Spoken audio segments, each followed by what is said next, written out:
Dans cette vidéo, on va continuer nos grands classiques du vélo à Bourges en démarrant de l'école de pyrotechnie pour aller vers le parc paysager des Gibejons.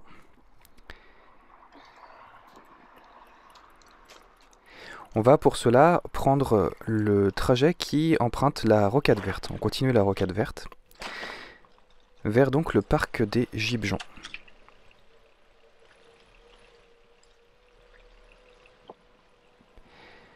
Donc là on est dans l'avenue de la pyrotechnie. Et vous voyez donc on a une piste cyclable bidirectionnelle qui est sur le trottoir.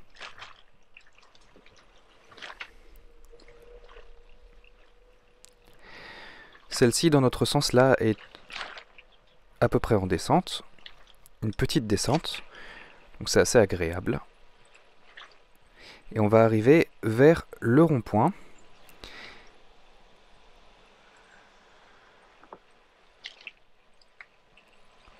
Grâce auquel on traverse la rue de la Salle d'Armes, qui sera prochainement en travaux, a priori, pour créer une piste cyclable le long, ce qui permettra de rejoindre le centre-ville vers le quartier Laïtol.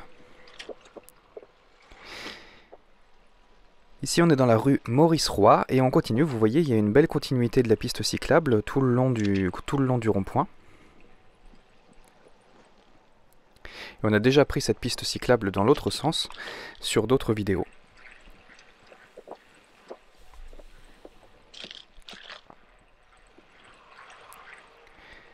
Vous l'avez vu, on a croisé là aussi un arrêt pour les trottinettes en libre service, les trottinettes Pony, qui sont stationnées régulièrement à Bourges et qui peuvent être utiles quand on n'a pas forcément de vélo à dispo. Ici, je n'avais pas vu la cycliste cachée par le panneau qui arrivait. Heureusement, on n'allait pas trop vite tous les deux, ça passait. Alors ici, on va donc traverser l'avenue, enfin le boulevard Laïtol, pardon. Et on continue à droite sur la piste cyclable, qui est là aussi bidirectionnelle et qui est sur le trottoir, complètement sécurisée. On va passer devant l'INSA de Bourges, qui est sur notre droite.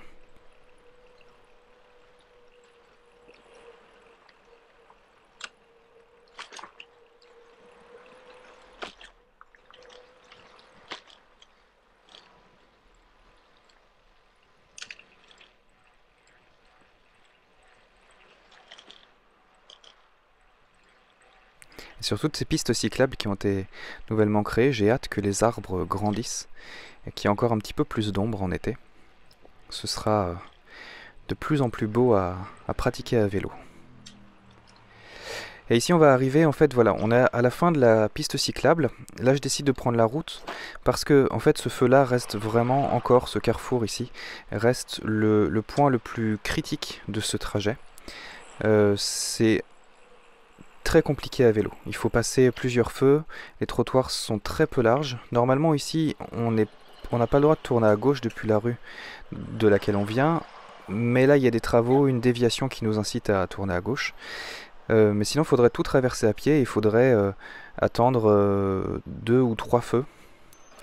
Donc on perdrait énormément de temps. Donc en fait je préfère en général personnellement prendre la route à cet endroit là et puis ensuite rejoindre la piste cyclable, vous allez le voir par les 2 bateaux qu'il y a ici. Il faut faire attention sur cette piste cyclable sur laquelle on est, c'est que voilà, il y a un arrêt de bus sur notre droite et des fois il y a des gens qui attendent. Donc il ne faut pas arriver trop vite quand il y a des gens parce que ça peut leur faire peur. Mais ici aussi on est globalement en descente et donc on peut rapidement avoir une bonne allure sur la chaussée de Chappes.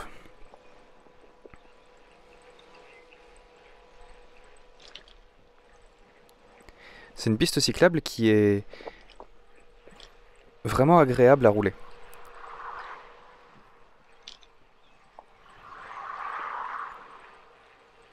Personnellement, par rapport à l'entrée des marais, j'aurais préféré qu'elle soit de l'autre côté de la chaussée. Mais finalement, ça fait qu'on n'est pas en... Il y a peu d'habitations de notre côté, du côté droit de la route ici, alors qu'il y en a beaucoup plus de l'autre côté, ce qui fait que ça permet d'avoir des stationnements de l'autre côté, tout en évitant les entrées-sorties de maisons, puisque là, on longe des espaces de jardin en réalité. Et donc, il y a beaucoup moins de piétons qui sont par là. Sur notre gauche, il y a l'entrée des Marais, de ce côté-là, du chemin du Karaki. Et nous, on va donc continuer en bifurquant petit à petit. Voilà, et là, ça remonte un tout petit peu.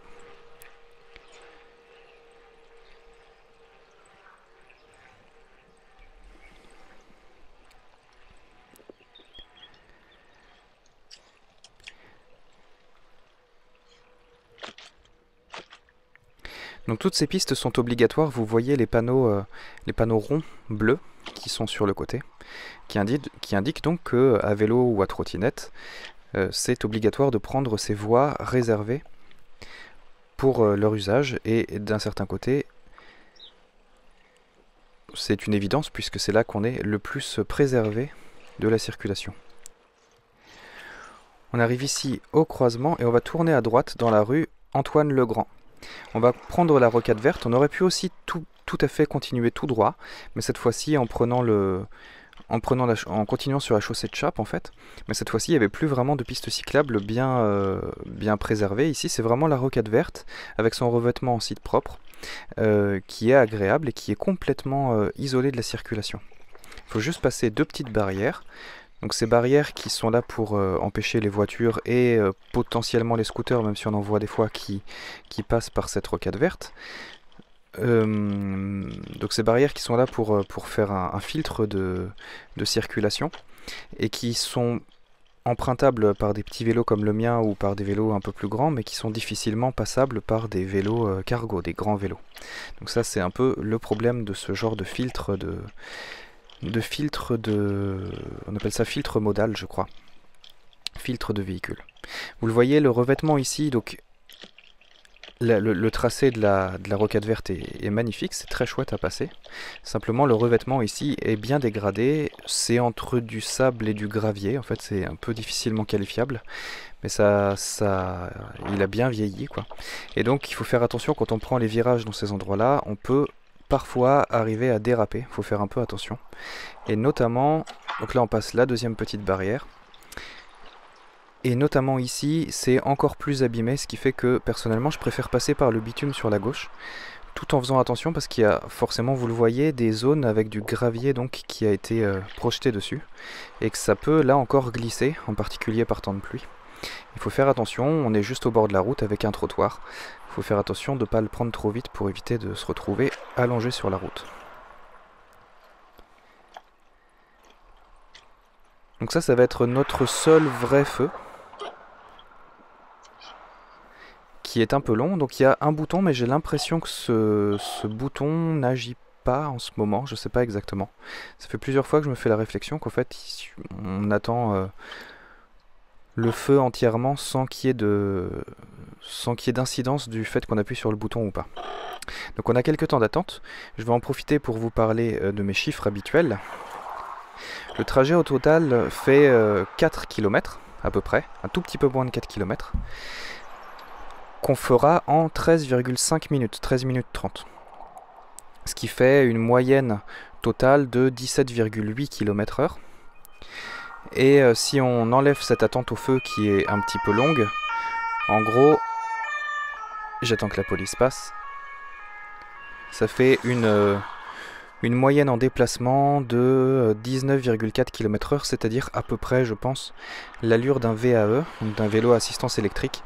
C'est un peu ce que je vise dans ces vidéos, c'est-à-dire de rouler autant que possible, même si je suis à vélo musculaire, autant que possible avec l'allure d'un VAE, pour vous montrer, pour quelqu'un qui voudrait remplacer sa voiture par un vélo à assistance électrique, pour vous montrer à quelle vitesse vous iriez à peu près si vous achetiez ou vous procuriez un VAE. Donc ici on continue tout droit sur le chemin des Plantons.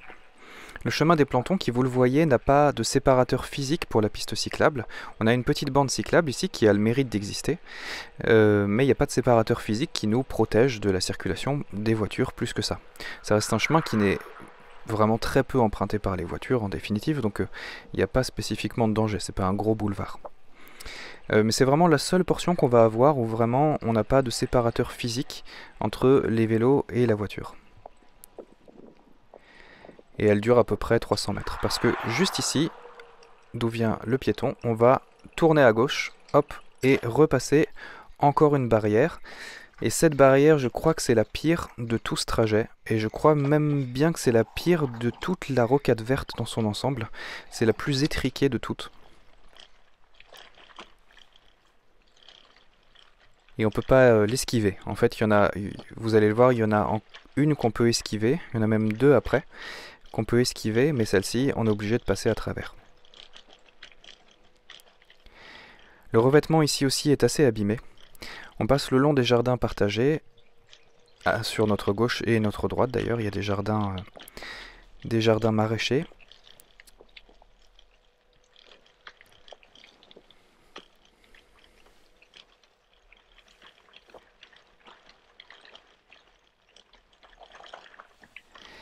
Et on va tranquillement, en passant ce petit pont, arriver dans l'allée des collèges. Une toute petite montée ici, très courte, qui nous amène dans l'allée des collèges, où sur notre droite il y a le collège Jules Verne, et sur la gauche il y a le lycée des métiers Jean Mermoz.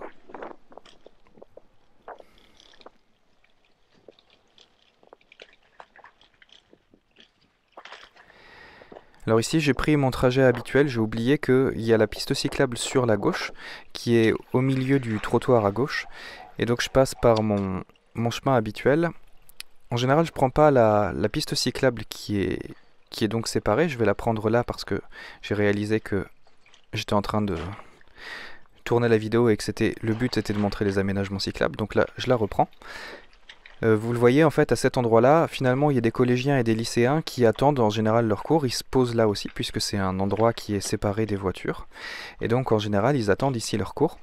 Ce qui fait que je ne veux pas les déranger, et donc je continue mon chemin, en général, sur la route qui est sur notre droite. Ici, un petit feu pour traverser la rue de Turly. Et on va continuer tout droit. Et alors ici, c'est pratique, c'est ce que je vous disais. Là, on a une barrière qu'on doit franchir, mais on peut l'esquiver sur la gauche en faisant attention aux petits bouts de métal qui dépassent du sol. De ne pas rouler dessus si vous n'avez pas des pneus un petit peu protégés, on va dire. Et on continue donc sur toujours la piste cyclable de la Rocade Verte, qui est en site propre. Et là aussi, encore une fois, assez usé, avec le revêtement qui est devenu assez sableux.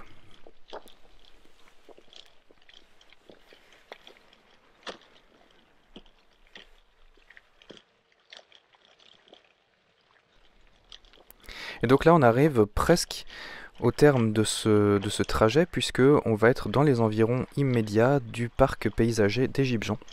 Il ne nous restera plus que une petite rue à traverser, qui est la D33. C'est la route de Saint-Michel.